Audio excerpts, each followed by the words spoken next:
사사기의 1장은 이제 지파들이 각 가나안에 밟는 땅을 내게 주리라 하였으므로 각자마다 표를 뽑아서 그 표에 따라서 그 지역을 정복하는 정복 전쟁을 하게 됩니다. 어제까지는 이 남부 지역, 이스라엘의 남부 지역이 하나님의 은혜로 순탄하게 잘 정복되어져 가는 모습을 보여줍니다. 그런데 오늘 본문은 어제는 북부 지역이죠. 어제는 북부 지역인데 오늘은 남부 지역을 정복하게 됩니다. 남부 지역은 요셉의 두 지파, 므낫세와 에브라임 지파, 그리고 스불론, 아셀, 납달리, 단 지파가 정복되어져 가고 있습니다. 그런데 오늘 본문을 보니까 위 지파들과는 다르게 현재 진행되어지는 그 지파들의 정복이 석연치 않는 정복을 해 나갑니다. 그것은 뭐냐면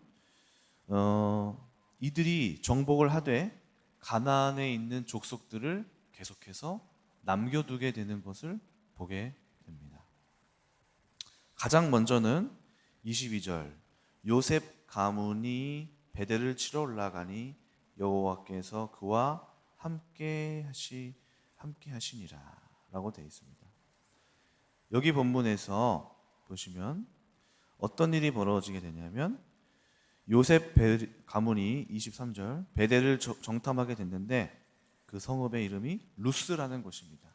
루스를 정탐하는데 24절 그 성읍에서 한 사람이 나오는 것을 보고 우리에게 이 성문의 입구를 알려달라. 그렇다면 내가 너희를 선대하리라. 살려주겠다. 하고 그 사람을 통하여 입구를 찾아 정복하게 됩니다. 마치 이 모습은 우리가 라합이 이스라엘에 들어갈 때 라합이 이스라엘 백성에게 그 입구를 이제 알려주게 된 비슷한 모습처럼 보이지만 사실은 이 모습은 라합의 경우와 다른 경우입니다. 라합은 하나님에 대한 믿음으로 그 길을 알려주었지만 여기에서 나오는 주민은 정보를 알려주고 자기의 목숨만을 구원받았습니다. 오히려 여호수아 9장에 나오는 말씀처럼 이스라엘이 기도하지 않고 희위 족속과 언약을 맺은 것과 비슷합니다. 그래서 그 결과로 이 사람은 혼자 살아나서 26절 어떻게 합니까? 25절 그 사람이 성읍의 입구를 가리킨지라 이에 그들이 칼날로 그 성읍을 쳤으되 오직 그 사람과 그의 가족을 놓아 보내매 그 사람이 햇사람들의 땅에 가서 성읍을 건축하고 그것의 이름을 루스라 하였으니 이 사람이 그 살려둔 이방인이 가서 여전히 이방 지역의 도시 성읍을 다시 만들게 됩니다. 그래서 라합의 경우와 다르게 이 요셉 가문이 살려둔 이 사람은 다시 혼자 그 살아남아서 옆에 가서 여전히 가나안의 이방 문화를 그대로 갖고 있고 우상을 섬기는 그 도시를 그대로 만들게 됩니다. 신명기 7장 2절에서는 이미 하나님께서 이스라엘 백성을 향하여 뭐라고 말씀하시냐면 너희들이 가나안을 정복하기 위해선 절대로 이방인과 언약하지 말아야 한다라고 이야기했습니다. 그런데 이 요셉 가문을 필두로 계속해서 이방인들을 완전히 절반은 순종하되 절반은 순종하지 못하는 모습. 99% 순종했는데 1%를 자꾸 순종하지 못하는 모습을 보여줍니다. 27절도 보니까 므낫세 지파가 정복을 합니다. 그런데 27절 후반부를 보시면 그의 딸린 마을들의 주민을 쫓아내지 못하며 가나안 족속이 결심하고 그 땅에 거주하였더니 또 28절 이스라엘이 강성한 후에야 가나안 족속에게 노역을 시켰고 다 쫓아내지 아니하였더라. 강성하여진 후에도 어떻게 됩니까? 노역을 시켰다라는 것은 순종하지 않았다는 것입니다. 신명기 말씀에 쫓아내라는 말씀에 순종하지 않고 노역을 시키면 되지 않습니까? 이들을 잡아서 쫓아내기 아까우니까 노역을 시켜서 우리의 종으로 삼읍시다 라고 타협하게 됩니다. 또 29절 에브라임 지파 에브라임이 거주하는 가나안 족속도 쫓아내지 못하였습니다. 30절 스불론 지파도 기드론과 나할롤 주민을 쫓아내지 못하였으므로 가나안 족속이 그들 중에 거주하며 노역을 합니다.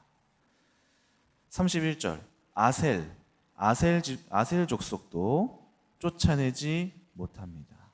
33절 납달리 지파도 쫓아내지 못하고 노역을 시킵니다. 34절에 이르러서는 어떤 모습을 보입니까? 그동안에 먼저 서두에 지파 이름이 먼저 나오다가 이번에는 아예 역전이 돼서 이방 족속 이름이 먼저 나옵니다. 아모리 족속이 단 자손을 산지로 몰아넣고 골짜기에 내려오기를 용납하지 아니하였으며, 그렇죠. 그 전까지는 그래도 스불론이, 아셀이, 납달리가 먼저 나오다가 이제는 아예 아모리 족속이 하면서 그 가나안 족속이 먼저 등장하며 점점 갈수록 이 이방의 가나안 족속이 우세를 보이는 모습을 보게 됩니다. 이들의 문제는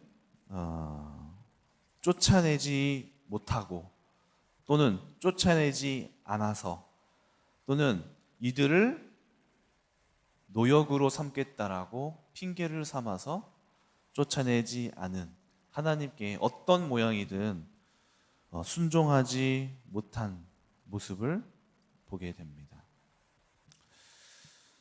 이것을 통해서 우리는 한 가지 우리가 영적인 진리들을 보게 되는데요.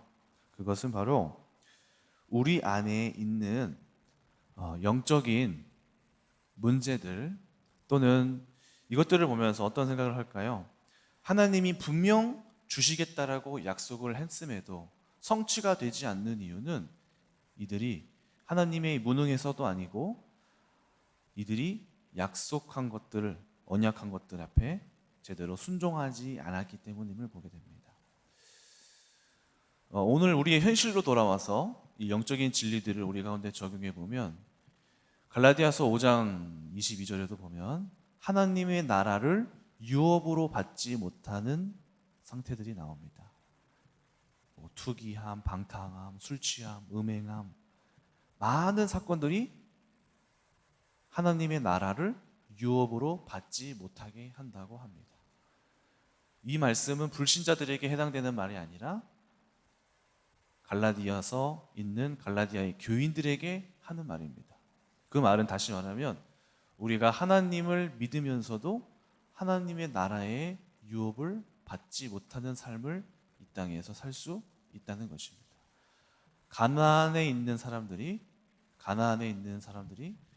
여전히 득세하고 이스라엘 백성이 가나안을 정복하는 약속을 받았음에도 순종하지 못할 때 이들은 가나안 땅에서 사사기가 어떻게 되는 말씀이죠?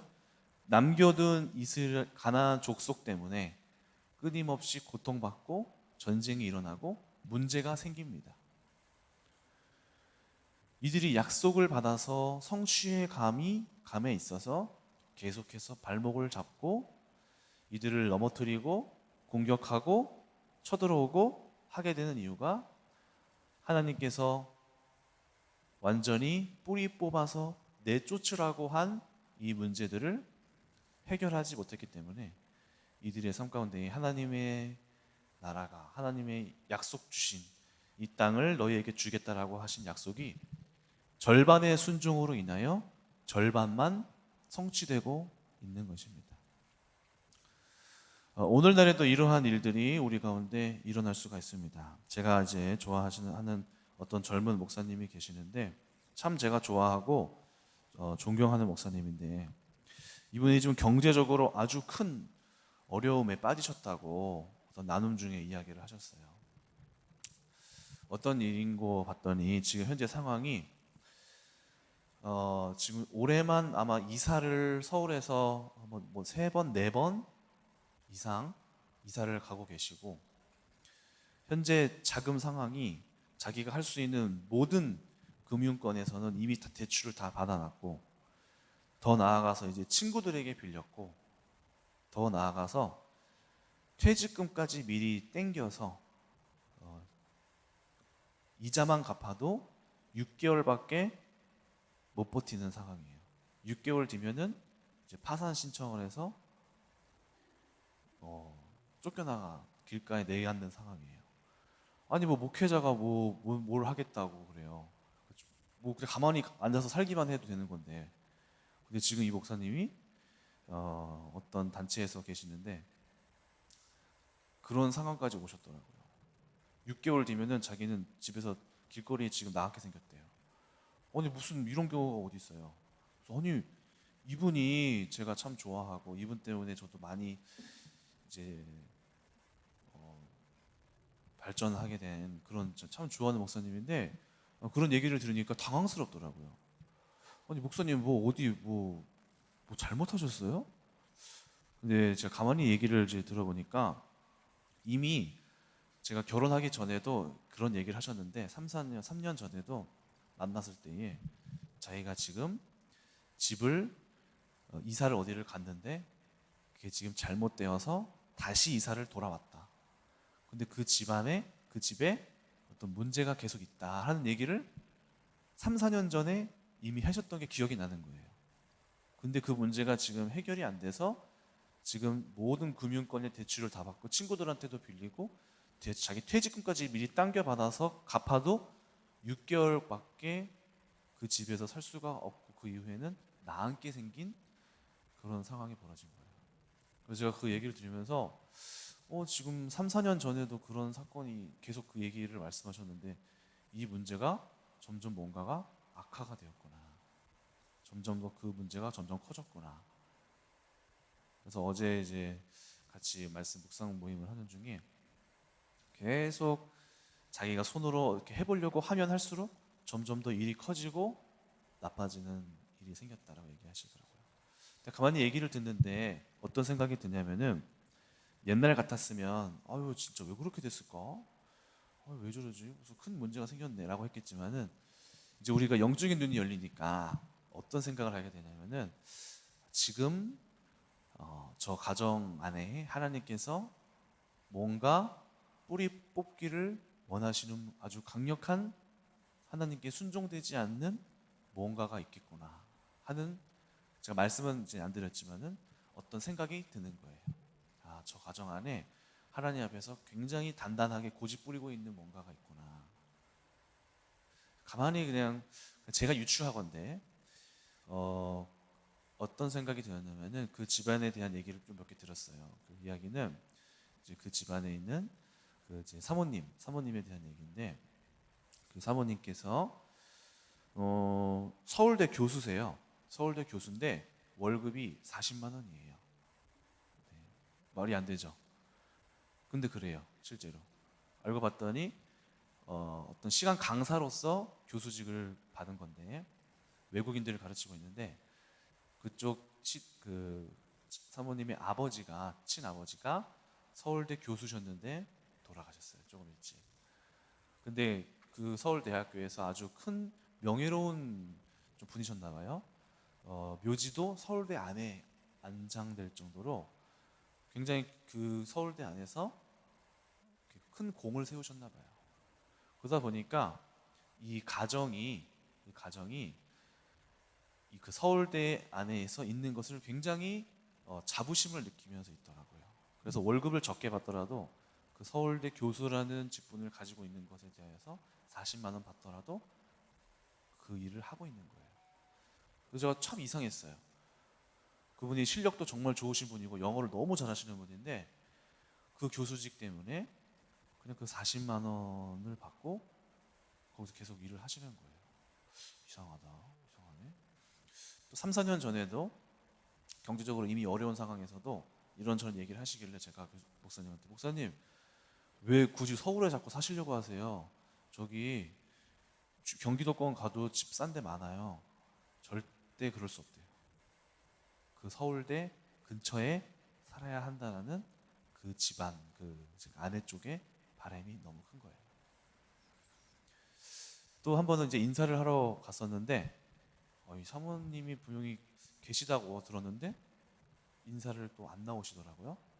그래서 목사님도 우리 아내가 낯을 많이 가린다고 자기도 이 점이 참 왔으면 인사를 하고 이렇게 해야 되는데 미안하다고 하는 얘기도 또 들은 게 있어요. 또 한 가지는 이제 이 가정의 그 장모님이죠. 그 목사님의 장모님이 또 어떤 책을 쓰시고 또 박사님이세요. 근데 환경에 대한 거를 쓰신 분이세요. 그러다 보니까 친환경, 이렇게 환경에 대한 부분에 굉장히 예민하신 거예요. 그러다 보니까 아기 가족끼리 음식을 먹을 때도 무조건 그 무농약 친환경 식품 더 비싼 거 있죠. 일반 마트에서 살 수 없고 따로 그 친환경 파는 데에서 무조건 거기에서 사셔 드시고 집안 페인트 칠할 때도 무조건 친환경인 거 다 따져가지고 이렇게 하시고 근데 아이러니한 것은 아기가 크다가 아토피가 생겼어요. 오히려 너무 깨끗하게 청결하게 하는데 아토피가 더 생겨요. 본인도 이상하다고 하실 정도로. 그러니까 뭔가 이게 지금 얘기를 제가 듣다 보니까 이거는 이러한 문제는 지금 어떤 그 가정 안에서 갖고 있는 어떤 자신들의 아집과 또 본인들이 갖고 있는 어떤 이 명예에 대한 부분을 조금 조심스럽지만은 이 부분에 있어서 내가 들은 그냥 정보에 의하면은 뭔가 이렇게 정상적이지는 않은 것 같다라는 생각이 들면서 하나님께서 어떤 부분을 분명히 지금 다루고 계시고 이 사람들이 끝까지 뭔가를 실마리를 찾지 못하고 있고 자기가 할 수 있는 그냥 인간적인 방법 안에서 돌려막으면서 버티고 있구나 하는 생각을 조심스럽게 해보게 되더라고요. 우리가 이제 영적인 눈이 열리면은 그냥 이 땅에 벌어지는 문제는 없습니다. 하나님께서 오늘 이 본문에서 나타난 것처럼 이 앞으로 이스라엘 백성들에게 있어서 가나안 족속은 굉장한 그들의 발목을 잡는 존재가 된 것입니다. 이들은 신명기의 말씀에 순종하지 못했고 또는 이들의 순종은 절반짜리 순종이었습니다. 하나님, 저희가 이들을 노예로 삼았어요. 오히려 더 잘했죠. 쫓아내라고 하신 말씀에 하나님, 그래도 저희가 일부러 노예시키려고 이렇게 남겨둔 거예요 라고 말할 수 있는 상황. 그러나 이것은 하나님께서는 반드시 뽑아내고 반드시 제외시키고 없애라고 하였었던 명령에 이들은 어중간한 타협을 하게 된 것입니다. 그러니까 갈라디아서 5장 22절 말씀처럼 여러 가지 방탕함, 술 취함, 미워함, 시기함, 음행함 이러한 사건들이 하나님의 나라를 유업으로 이룰 수 없음은 이것들을 온전히 뽑아내지 않았기 때문입니다. 하나님 앞에 그래서 완전한 순종이 이루어질 때 우리는 하나님 나라의 유업들을 우리가 온전히 누릴 수 있게 되는 것입니다. 그래서 하나님께서는 우리에게 있는 그 쓴뿌리, 내 안에 있는 여전히 남아있는 가나안 족속, 내가 타협하고 있는 그 가나안 족속들과의 결별을 주님은 원하십니다. 더 나아가 우리는 하나님 앞에 온전한 순종을 이루어야 한다고 보게 됩니다. 하나님 앞에 순종이란 100% 주님의 뜻을 따르는 것을 순종이라고 이야기할 수 있습니다. 순종의 반대말을 불순종이라고도 이야기하는데 우리는 하나님 앞에 서면서 기독교인들이 크게 불순종하지 않습니다. 하나님을 막 거역하거나 하나님을 막 대항하거나 하는 것이 불순종이라고 생각하는데, 불순종은 오히려 하나님의 것도 좋고 이것도 좋지만 내 편에 더 좋은 것을 선택하였는데 그것이 불순종이 되는 것입니다. 우리가 하나님을 막 대적하고 불순종한다고 해서 막 대적했다라는 의미가 아닙니다. 불순종했다는 것은 하나님의 것도 따라야 하고 세상의 것도 좋은데 세상의 것을 좀 더 좋아했기 때문에 선택한 것, 이것이 불순종이 되는 것이죠. 불순종하면 사울왕의 모습을 보게 됩니다. 사무엘상 15장에 사무엘이 하나님으로부터 명령을 받아서 사울을 손에서 아말렉을 징벌하라고, 아말렉 민족을 완전히 처단하라고, 모든 짐승까지도 진멸하라고 명령합니다. 그런데 사무엘이 다 전쟁이 이루어진 줄 알고 돌아와서 보니까 매 소리도 들리고 소리도 들리면서 동물 소리가 나는 거예요. 염소 소리도 들리고 소 소리도 들리고. 그래서 사무엘이 가서 사울 왕을 만납니다. 아니 사울 왕이요, 하나님께서 다 진멸하라고 하셨는데 이게 지금 무슨 일입니까? 사울 왕이 쭈뼛쭈뼛 나오면서 이렇게 말하겠죠. 아이고 우리 사무엘 선지자님 오셨네요. 아니 내가 다 저기 하려고 했는데 이게 하나님께 제사 드리면 될 것 같아서 제가 남겨뒀다고 이야기하는 것이죠. 사울이 하나님을 대적했습니까? 하나님을 위하여 자기 생각하기에 더 좋은 것을 생각한 거예요. 그런데 그의 결과는 어떻습니까? 하나님께서 당신을 버리셨습니다. 뭐라고 얘기하냐면요, 하나님이 번제와 제사 드리는 것을 그의 말씀 청종하는 것 같이 좋아하시겠습니까? 순종이 제사보다 낫고 듣는 것이 순양이 기름보다 낫습니다. 하나님이 당신을 버리셨습니다. 이야기합니다. 순종이라는 것은 자기 생각이 곁들여져서 이렇게 하면 더 좋을 것 같아서요가 아니라 하나님이 하신 말씀에 100% 순종하는 것이 참된 순종입니다. 그래서 우리가 기도하는 이유도 무엇입니까? 하나님 앞에서 순종하기 위하여 기도하는 것입니다. 하나님의 뜻대로 사는 것, 우리가 여기에서 예배 드리는 것도 중요하지만 어쩌면 하나님은 여러분과 저희의 삶에서 하나님께 순종하는 것을 더 기뻐할지도 모릅니다. 열심히 예배 나오고 모든 예배를 빠지지 않으면서 우리의 삶에서 순종하지 않는 것보다 바쁜 일일지라도 예배에 한두 번 나오고 간절히 나올지라도 삶에서 그 뜻을 지켜내고 하나님의 뜻에 순종하면서 나의 가정 속에서 나의 직장 속에서 하나님의 뜻이 이루어지고 있는 것이 더 나은 일이라고 주님은 우리 가운데 이야기하십니다.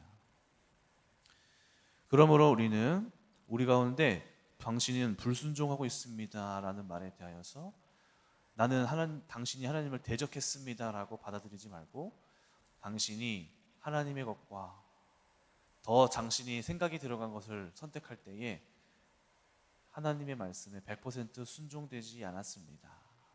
마치 가나안 족속을 다 진멸하세요 라고 했는데 저희가 노예를 삼았습니다. 사울에게 진멸하세요 라고 했을 때 제가 이걸로 제사를 드리려고 했습니다 라는 것이 하나님에게는 불순종이라고 평가하시는 것처럼 오늘 우리의 삶 가운데에 여전히 타협하고 있고 여전히 남겨두고 있고 여전히 이것을 저희가 이렇게 하려고 했습니다 라고 바꿔치기 하면서 합리화시키면서 남겨둔 어떤 쓴뿌리들이 없는지를 돌아보면서 오늘 우리가 하나님 앞에 완전히 그것들을 진멸해 나가고 완전히 정복해 나가고 그렇게 하나님 앞에서 100% 순종이 되어지는 축복이 오늘 우리 가운데 있기를 주님의 이름으로 축원합니다. 기도하겠습니다. 사랑과 은혜가 많으신 하나님, 오늘 우리의 삶에서 하나님을 향하여서 대적하지는 않았지만 내 생각에 이것이 더 좋은 편이라고 생각하며 선택했던 것들이 어쩌면 그것이 불순종이 될 수도 있음을 보게 하시니 감사합니다.